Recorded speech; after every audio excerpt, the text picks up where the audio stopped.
I got the 55 over there. This is Keith with Chaparral inside here. I'll open the garage. Come along for the ride.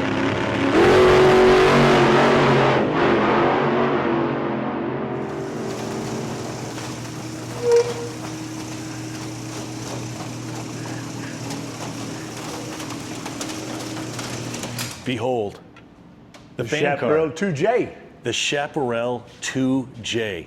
Yes, sir. Without the bodywork. Without the bodywork. So I got goosebumps. Some people have never seen this part of it because they don't even get to see how big the tires are. With the box on it, it just looks like a box. They're massive. Yeah, they're massive tires. How wide are they? I think they're 19 inches wide. Okay. And the stat from it was that it could pull 2 Gs in a corner back in '70 with those tires. 2 Gs. 2 Gs. Yes, with the fan rotor, with the suction running. And from what I heard, it was tough to find a pilot that could withstand that. Well, I don't think a driver will ever admit that he. Okay. Yeah, the car never exceeds the driver's submission, right? Now, I think the biggest phrase that I heard repetitive times from Jim Hall is that he said when he drove it a little bit, every time he'd go to a corner, he says, okay, I'm going to drive a little deeper into the corner. He says, man, as you come into the deep, you say, hit the brake, oh, then the corner's still way up there. He says, you never drive it far enough into it because the suction is so, it just keeps the car glued to the ground, So you could drive it deeper than anything else. And as a driver, as you come into a corner, you naturally want to sit the brake up. You want to get ready to get your apex going. And this car right here is like, keep going, keep going, keep going, All right, so for those of you who don't know, it's got not a 427, not a 454. Well, it's about 465 cubic inches. 465. It is a big block Chevrolet. Yeah. It's an all aluminum big block Chevrolet. It's over 600 horsepower. So it has more than enough power to push the car. The car weighs a little less than 2,000 pounds. Part of the mystique of the car is that you have a second engine on here. And this really came off of a German Rockwell snowmobile is what it powered. It's called a Hilo motor, JLO, but I used to call it JLO motor, and Mr. Hall stopped me one day. It's pronounced Hilo. I said, well, I do now. Oh, Hilo. Okay. Hilo. So not J-Lo, like the Dan or the, yeah. Hilo is what he always Hilo, wrote. okay. He called it a Hilo motor. So it's a 2-cylinder snowmobile engine. It's a 2-cylinder, 2-cycle. So I have to have a separate fuel system running this from the big block naturally. Oh, because two-stroke, you got to have the premix. If I started it up and you didn't have hearing aids on, you would be deaf. Oh. You can't even hardly hear the big block run with the Hilo motor on. What I was going to show you is just give you an idea where the fuel is over here while we're talking about mechanical stuff. That's the fuel cell. All right. See, the car has 2 separate fuel cells originally for the regular fuel, your race gas. So you have this tank and that tank. But then on the Hilo motor, the 2-cycle mixture, and we mix it up ourselves and put it in here. And then since the body's off, you can see that it comes back to this reservoir J-Lo. here. Yeah, Hilo, sorry. Hilo, man, come on. And it goes to another pump right here. And if you see this pump, and then you see this pump, there's 2 pumps in here.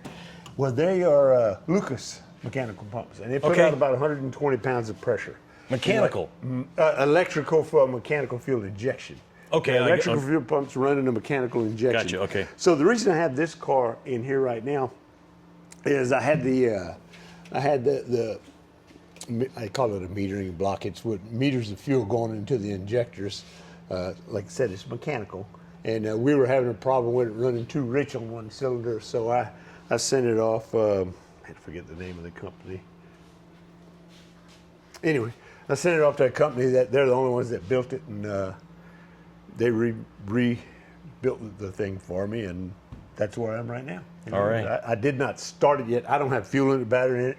You actually showed up a day early on me, so I had today to prepare it so I could run it for you tomorrow, but it's going to take me a little bit to... Oh, no. Okay. Yeah. So, but yeah, that's where I am with it right now. So as you can see, the helo motor is hooked up to a belt drive. There's actually two belts in there. They look similar to like a blower belt. You know, the large car. Yeah, you know, blower belt. Yeah. And when it was originally built, it was on the inside. You can see it inside here, but there's so much debris that gets sucked up. It's a sandblaster, you know. I mean, and the locks and everything, and it just chewed the belt to shreds. So they moved it to the outside and protected it in here, and added some little. Mr. Hall always likes things to look as good as they can, and he said this was the ugliest car. So then the shaft powers the belts that power the fans. Correct. Okay. Correct. And the fans move 10,000 cubic feet of air per minute, and that. And it creates 4 inches of vacuum inside that box. 10,000 CFM. Yep. Per minute. Yep. CFM. All right, so these are the... Well, and these are the Lexans, and I just have them normally the way with the bodywork on.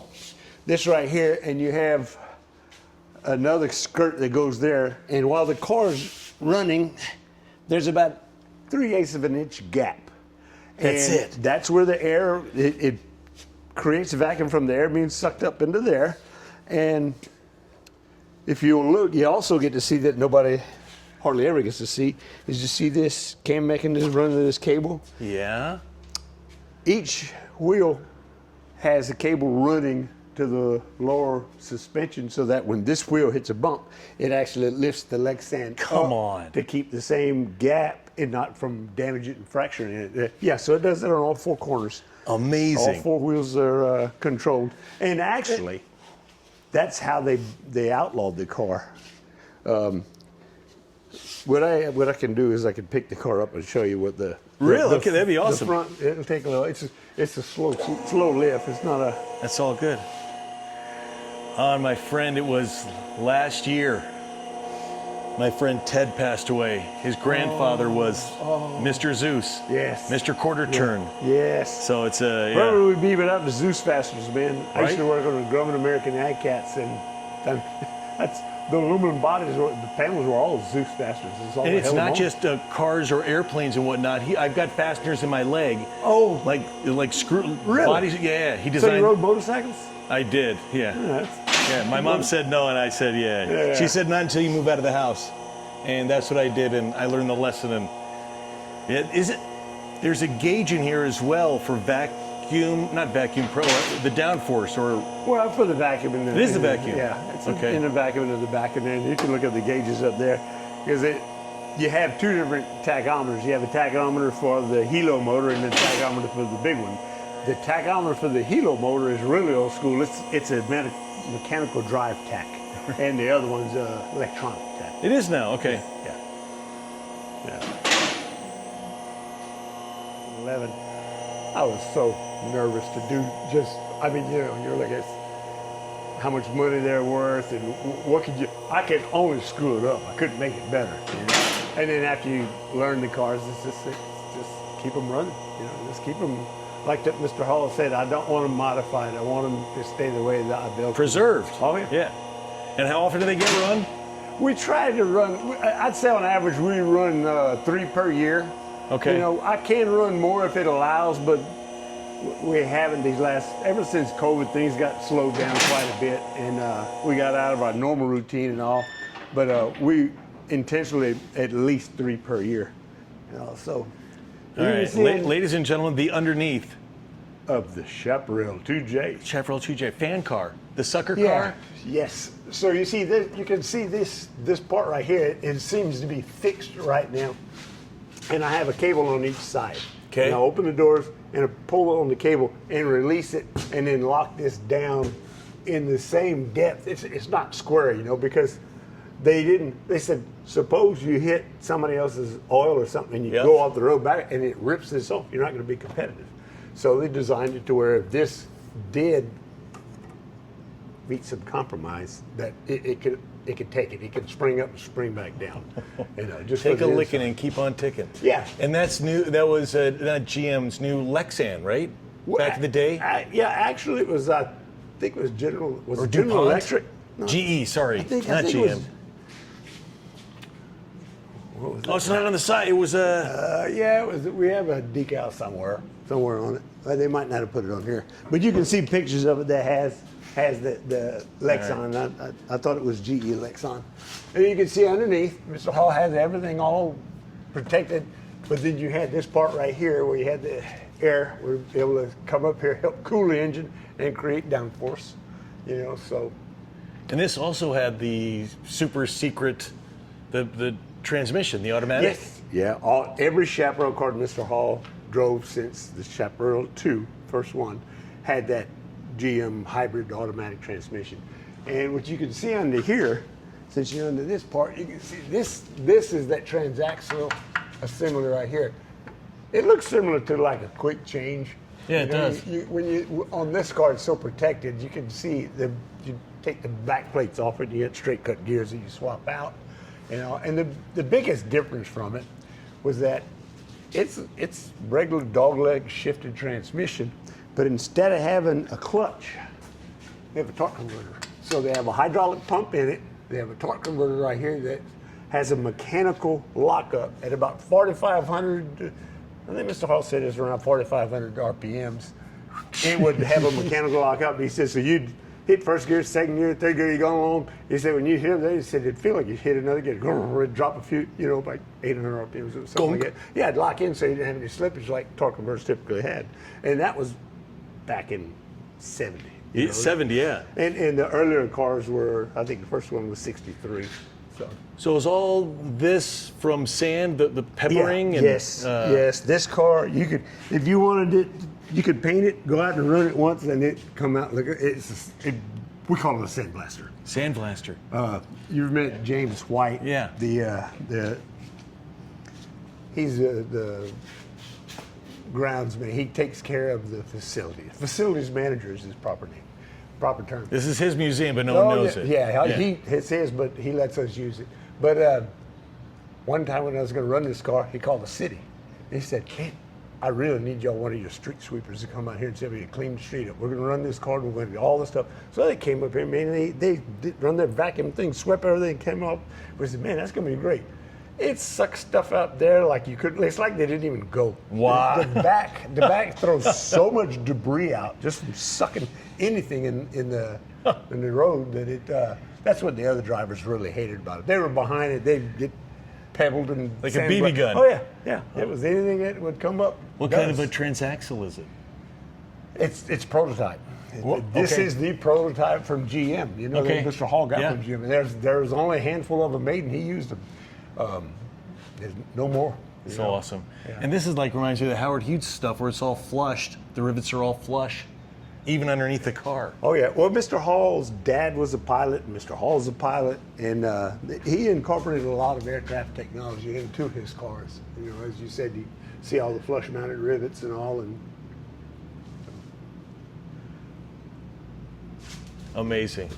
And that's the oil, dry sump oil tank. Correct. How many quarts? 8. I used to put 8 quarts in it. That's it? Yeah. Oh, okay. I think so. I'm shocked. I thought it would be a lot more. I probably could put more in it, it'll hold more, but we run it with 8 quarts. Okay. Because now this car wasn't an endurance car. These cars ran like 200-mile, 2-hour races. Okay. Now the Chaparral 2F and the 2D were endurance cars made to run, like the 24 Hours of Le Mans and stuff like that. Oh, yeah, Nürburgring, right? Correct. Okay. The 2D won Nürburgring. And there's the 2D right there. 2D won Nürburgring, and the 2F won Brands Hatch. Okay. So. Yeah, there's that cam that works the aerodynamic. I was at this a place outside of West Virginia for the Peach Festival, and this guy had this slot car track, and he had a couple of, I think I texted you the picture, a couple of Chaparral big size model slot cars as well. Aerodynamic slot cars? Yeah, super cool. Yeah.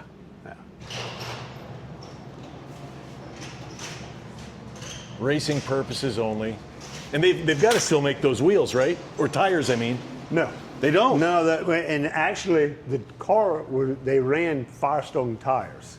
And Firestone got bought out by Goodrich. And so your Firestone tires no longer manufactured anything that fits this. So we have Avons that fit this, that has tires that can fit these size rims.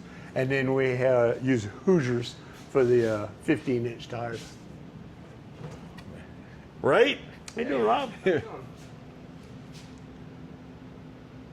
was curious what it looked like inside. Now I get Can-Am, baby. Yeah. And this car has run at Goodwood a few times. You know, they asked us to go out and do Oh, yeah. exhibitions with it. So it was at Goodwood in 2007, 2011. You can go search the internet and you'll pull up some of Goodwood's old footage up on it. And then, was it not SCCA, the Can-Am Can-Am series, required doors? Yes, correct. That was part of it. So that was, and nobody uses the door. They just jumped over it. Yeah. But that qualified for the door. What was the car that you're supposed to be completely enclosed in, and you put 2H. the 2H, and the doors are? I got a picture of it. It's right here. This is the 2H. See, originally it was designed to have that whole front was enclosed, but Mr. Hall got in an accident and he couldn't drive the car, and he hired John Surtees, and John Surtees said, "I'm not driving it like that. I want to be able to get out." And that's the door right there, right? That little exciting Yes. stuff is the door, but you didn't go into that. We take You can't get into it, but it's per letter to the You letter of the could, rules. Yeah, I mean, if you could have used a contortionist, Yes, you could open okay. it up. It's functional. You can get in and out of it, but we just take the top off, let them get in, put the top back on it. Yeah, So cool. the wrong time to usually go to the bathroom. That's for sure. So this covers up the helo. yes, it does. And you see the two little holes on that side are for Yeah. the intakes, and it bolts onto this. So I have to take that off before I can take the body off of it, because this body is a little bit bulky, and it's like 3/8 honeycomb aluminum. Is this the original? Oh yeah, this is it. This is The original This is the fan car, sucker car body. Correct. This is the only. There's not two of these. Wow. And made out of, what did you say? Aluminum? Honeycomb aluminum. Honeycomb aluminum. Yep. Okay. Honeycomb aluminum. There's not what, and these are. That was just so you could have access to the tires to see. That's just it? to see the tires. Yeah. Okay. It helps when I pick the body work up. Yeah. Okay. But with the body on it, you really don't have access to much in there, you know. And then in those races, if you had to do anything to it, wasn't going to win the race. These were like short races, you know, 2 hours or 200 miles, somewhere around there. So, So awesome. Thank you. absolutely. Zeus Fast, here's Mr. Quarter Turn. The way that we lower the flap in the front. So there's the door with the The hinges. door, and then you see this cable right here. I have to pick. I don't know what I can do with my hand. I have to get a cable, pliers, and pull it, lift it up, and when that goes in, then it allows that on each side. There's one on each door. Have to release, and then pull it down, and it snaps into place. Nobody ever sees that. Right. So there's the shifter. That's the cockpit. That's and it. this is the cable that actuates the cams for the aerodynamics. It actually lowers the front skirt. Lowers the front skirt. There Front we go. skirt, correct.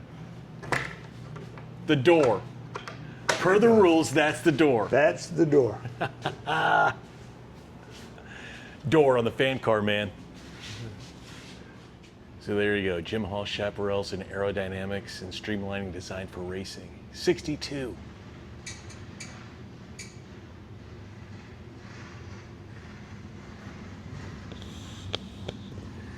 So just south of Midland, it's like 5 miles south, is Rattlesnake Raceway, Jim Hall's private track. I know Chevrolet gave him, I think the Corvette Grand Sport 2 or GS2 to test, and it's in the museum. I did a video earlier. He's got that. He's supposed to give it back. He kept it. Awesome. And Rattlesnake Raceway is still there. You can look at Google Maps, and it is still there. It's beat up, it's overgrown, but it's still there. It's part of history, and it's pretty cool, I think. So I'm trying to convince him to bring it back, but it would take a lot of work and a lot of money. And yeah, I can put in some work, but I don't have any money. So if anybody wants to donate, yeah, contact the Petroleum Museum in Keith. But pretty cool stuff. The 2D, 2J.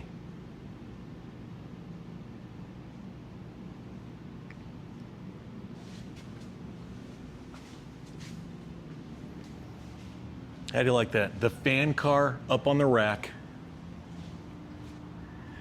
and the 55 right there next to it. This is a picture of Mr. Hall right here on the pit wall, and that's Hap Sharp driving his 2J. They ran 2 of them.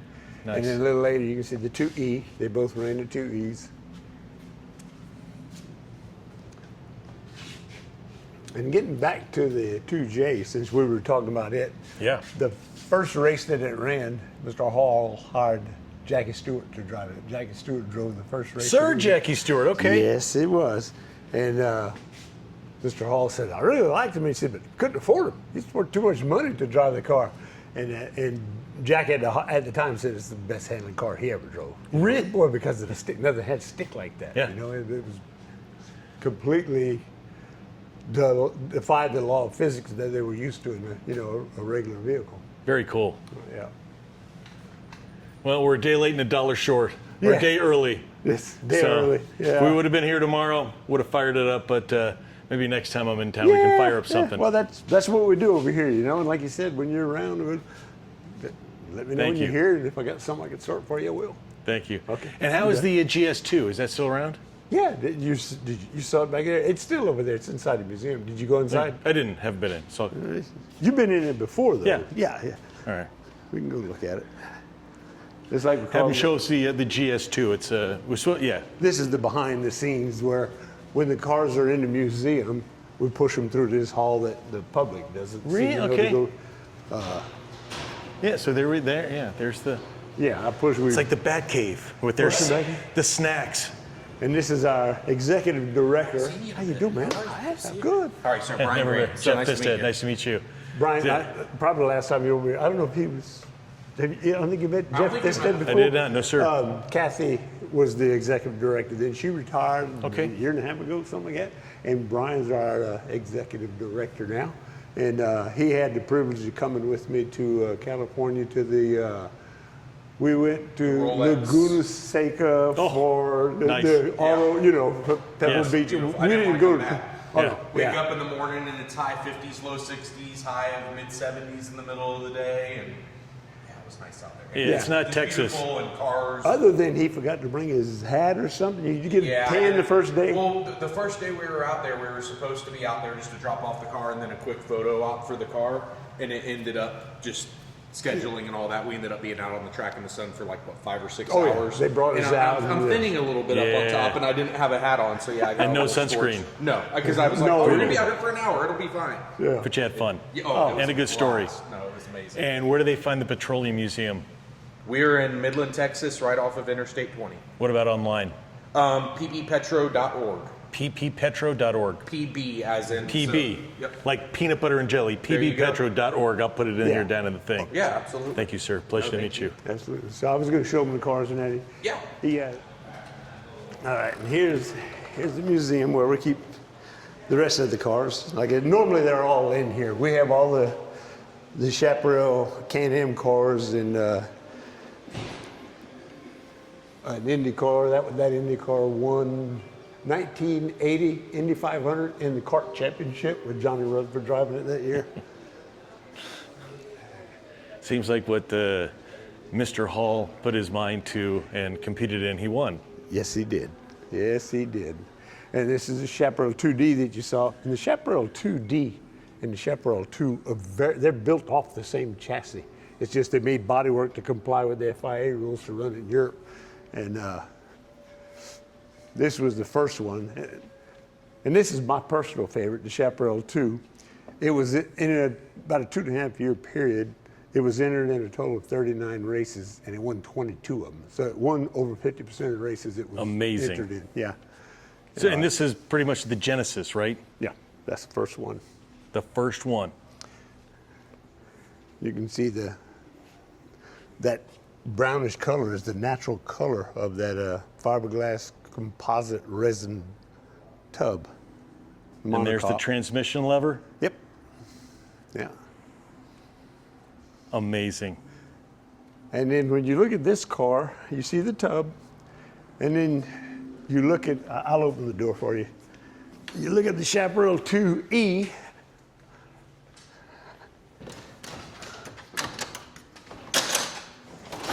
Usually they don't let me into places like this. Now I'm just going to open the door.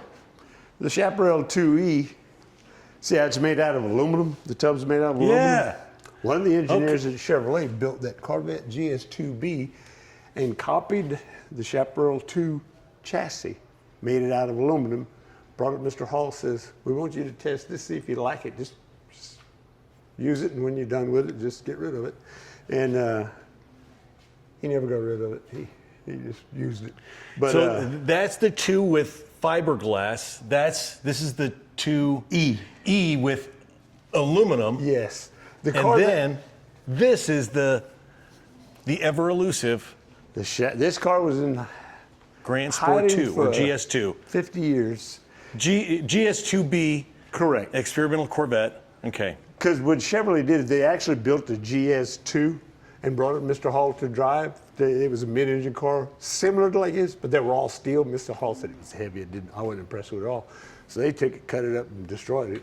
And 6 months later, came back with this car. And this car, I mean, when you look at the controls and everything on this car, it's almost a copy of what the 2E is. Oh, interesting. Okay. Yeah. Reminds me of Speed Racer. Yeah. It really does. So there are the gauges. Super basic. And another automatic transmission? Yes. Yeah. This is only a 1-speed. 1 speed, okay. Yep. Yeah, look at this. It's Speed Racer, man. Or Racer X. Where do you think Speed Racer got it from? There, yeah, from this. Yeah. This car was built in '64. 64, okay.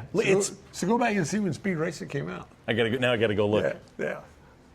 That thing. It's so small. It's a little go It kart. is. And the suspension dimensions are identical to this car. Really? Oh, okay. But it's 100 pounds lighter because of the aluminum. The B is lighter. It's 100 pounds lighter than the Chaparral 2. That's why Mr. Hall was interested in it. That's Same why he engines. built this. Okay, same engines and everything. Okay. 100 to 110 pounds lighter. And the car after this one was called the 2C. That was the next one from it. And it looked just like this car, but it was built off that aluminum tub. Okay. And then that car got converted into the 2E. You know, and Mr. Hall didn't. There is no Chaparral 2B because he said when they came out with this and it's called the Corvette GS2B, he didn't want the B to be confused with his cars. Okay, that makes sense. Yeah, so he went straight from the 2 to the 2C, and the way that he came up with working on the downforce of the cars, because Mr. Hall's was an aerodynamic genius and downforce and all. When he first raced this car, it had like front end lift. And when he figured that out, he lowered the front end, got push. Then he started putting the spoiler on the back, and he got to where he had so much downforce, he was bottoming out the suspension. So they said, I got to figure out a way to get around that. So that's how he designed this. The uprights go directly to your hubs right here. You can see where all your brake cylinder and everything mounts. This mounts directly to that so that the shocks can work independently, so you can keep a looser spring to where the suspension can travel, but all the downforce goes directly to the tire. So there's no bottoming out. And the wing's adjustable because these cars are automatic. You come around to this side, and you can see. Yeah, look, there's a pedal on the inside. It's actually a sheet of aluminum. It comes up right on that tunnel in there where you normally have a clutch. That's it. There you go. When you push that pedal down, the wing goes to neutral so it doesn't have any drag. And then when you come into the corner, you let off the wing, it goes into downforce, then you can feather the brake and back off the throttle. So it actually helps brake the car rather than all the So nose real dive. 2-pedal driving or 2-foot Oh, driving. definitely, yes. I mean, this is another, like, it's a work of art race car. It looks fast standing still. Yes, and Mr. Hall said he didn't design it to look good. He designed form for function. He said, you know, he wanted the front end to be like a spoiler to get downforce, and he needed the tires to move X up, so he just put the bodywork around the tires, get the air to come up through here. The Chaparral 2 had the radiator in the front. When he designed this car, he put the radiators in the back over here, added a little more weight back here, and didn't get the heat over the into the cockpit that one did. A little small block? Yes, this was the last of the small blocks, and all of the cars that Mr. Hall had were all aluminum block, aluminum heads, and that was 64, 5, and on up. And Didn't some of them have interesting cubic inch displacements? Well, I'll tell you what Mr. Hall told me. He said, you know, Chevrolet, when he started building engines from them, sending them down here in crate, he would bring them to his shop and put them on the dyno and everything. But they would specifically make the engine for whatever track they were running. If he had a track that had a long straightaway, he'd go with a big piston, short stroke, so he could turn some RPMs to get some speed. If it had a lot of corners, he'd make it a smaller bore, longer stroke, so he'd have torque coming out of the corners. You know, and that was per race. Per race, unreal. Per race, yes. Oh, and this is all that separates the driver from the engine? Yeah, this is Mr. Hall's version of a Ricardo seat. And you can see that. That's your heat, that's your protection from heat right there. That's it right there. You can see it weighs nothing. Wow. That's it, and you can see this protects you when that. Yeah, this is just fiberglass. Nothing fancy about it. And you can see. Come over here and take a peek at this. You can even see where you see this right here and this right here. Yeah. How close it fits. Holy moly! Wow. That's when it rubs on this protector over the water pump pulley. See? That's where it rubs right. Sits. So that's turning right, and you're sitting, and it's turning right next to you. Wow! You can't right get on it. You can't get any more mid-engine than that. And Mr. Hall incorporated a lot of off-the-shelf parts from Chevrolet when he could. And well, I remember the 2B has a production. It's in the catalog we found online. Radiator. Yeah. Oh, it does. A stock Corvette radiator. It's like it's a race car, man. A prototype race car with.